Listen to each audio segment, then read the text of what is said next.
The gaming industry has been one of the most lucrative businesses of the past decade, generating more revenue than the movie and the music industry combined. But with the development costs of the game skyrocketing, multi-million-dollar projects failing in a matter of weeks, and most gamers hard pivoting to playing more indie games, the last few years have been a bloodbath for the biggest gaming studios out there who might have gone a little too crazy with the spending and are now stuck trying everything they can in order to make their money back. Now, AAA studios in the past have produced some of the most impactful and memorable games of our lives, and during a time it actually felt like no matter what they were putting out there, people were just showering them with praise and going crazy with all the latest installments. But there's been a seismic shift lately in people's perceptions of these massive studios who got a little too greedy, a little too crazy, and just completely lost the plot on what it means to make a good video game. And you can see how they're paying the price for it now in real time, with a bunch of studios announcing closures and thousands of workers being laid off. So is the AAA gaming industry on the verge of collapsing, or has it just been dying for years and we're finally starting to see it hit rock bottom?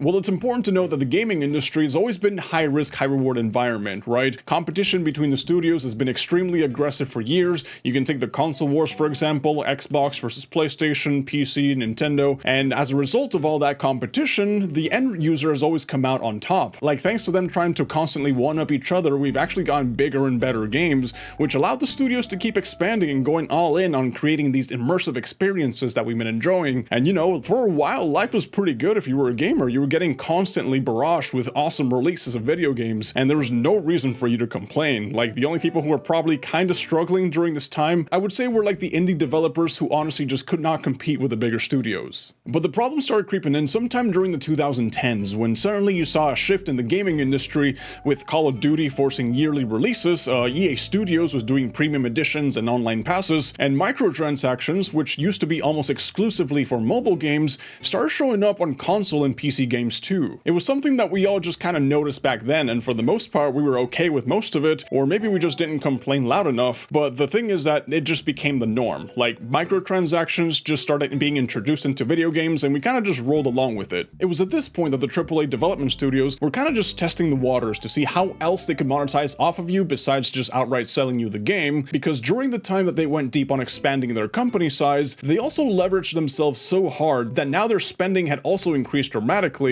In a short amount of years, we saw that the cost of developing video games skyrocketed like crazy, and companies started getting super bloated to the point where now a game would cost over $200 million to develop, which, back in the day just sounded absolutely absurd. So during years like 2017, when we saw Fortnite popping up, you saw that battle passes and other forms of microtransactions started being introduced into other games, and honestly that kind of sucked. But it wasn't until 2020, during the lockdown and immediately afterwards, that you might have noticed that the aggressive monetization practices really got kicked into overdrive, with games coming out that were focusing on being live service, on having season passes, on pre-order bonuses, DLCs. Companies were just looking for every single corner to make more money off of you. And if you're wondering why, then it's because during the lockdown, obviously people were forced to stay inside all the time, so the gaming industry was just booming to ridiculous numbers, and companies saw this as an opportunity to just do some really irresponsible spending. For example, Microsoft during this time was spending billions of dollars acquiring as many game studios as they could to capitalize on the market and try to get all those games on Game Pass to boost their monthly revenue. But, unfortunately that didn't quite go as how they expected, because when the lockdowns were over and people were able to go outside again, you might have noticed that Microsoft sort of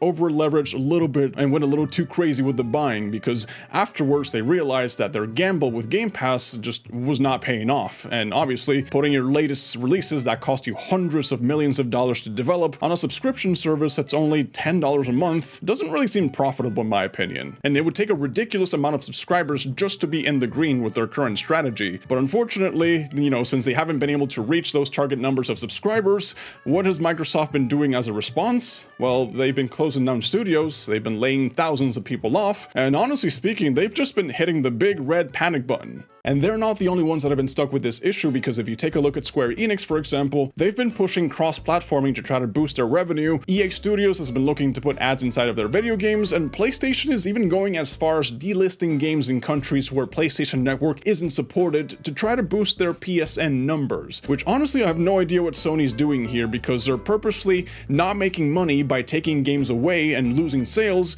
just so they could make money. Honestly, I have no idea what their game plan is here. I don't know what PlayStation is doing. And you know that the over-aggressive monetization isn't the only thing that's been contributing to the downfall of the AAA industry, and honestly speaking, speaking, a lot of the other issues that are wrong with AAA are pretty self-inflicted and could have been completely avoided, but game companies have completely lost the plot when it comes to how to go about making video games, and that's partly due to the fact that the people that run these massive multi-million-dollar studios don't really play games at all. Like, they're all just big suit corpos that only know how to do business. It's like the whole plot of Toontown Online, where you have the cogs arrive and take all the fun away and just focus on turning everything profitable and boring. Like, the current state of the AAA gaming industry is the exact same plot of a video game from...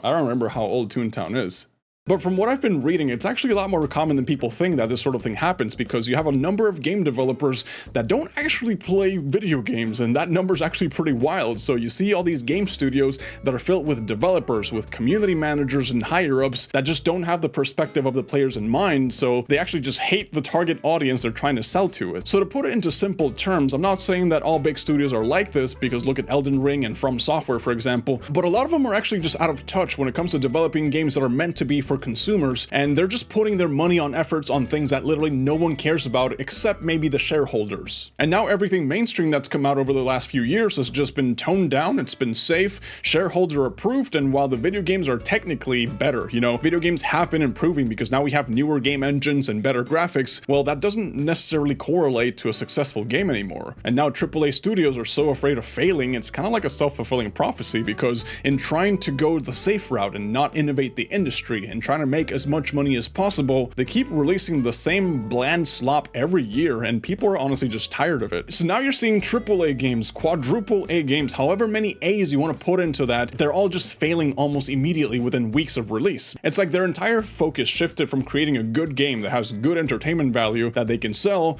to creating a good marketing model that's going to sell a game before people even know what it is, and then just find a way to stick whatever life service, pre-ordered, politically safe slop they can come up with that model. And honestly speaking, it's just hilarious seeing them fail time and time again. It's like they're stuck in this endless loop, because every single time that they fail, it's like the answer staring them right in the face, and they still can't see what's wrong with the game that they're making. So the AAA gaming industry might be on the verge of collapsing in on itself, but I think it's important to note here that that doesn't mean that the entire gaming industry as a whole is in trouble. You know, like, on the contrary, the gaming industry is doing just fine. Because in a time where the biggest studios in the world keep shooting themselves in the foot over and over again, and gamers keep straying farther away from them every day, well, there's a light at the end of the tunnel, because there's a lot more space for smaller indie studios to just blow up in today's market. And you see this with games like Palworld or Baldur's Gate 3, or even games like Lethal Company. You know, they're getting their time to shine in the spotlight, whereas a few years ago they would have been completely overshadowed. And it's that ability to have that creative freedom with what you're designing, you know, that personal touch, that fun gameplay that you get from a studio that doesn't have all those creative roadblocks that you see in AAA, that's really giving the indie developers the chance to just thrive in today's market. Like, we've reached the point in the gaming industry where everybody's suddenly realizing that money spent in developing game doesn't translate to game being good. And all that push to have lifelike next generation graphics and games that look almost realistic, that just doesn't matter anymore.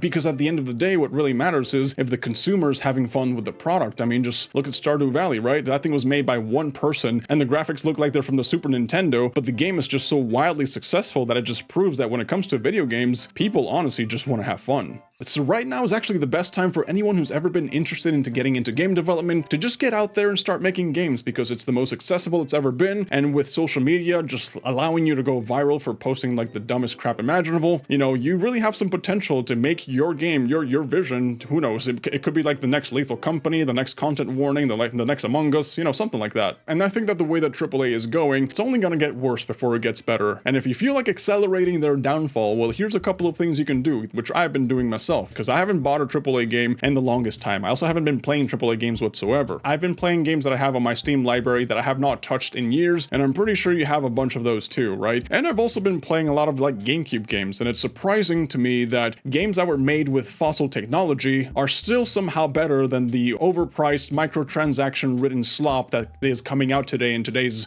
AAA gaming industry market. But yeah, that's all I really wanted to talk about with you guys today, so thank you guys for watching, and I'll catch you on the next one.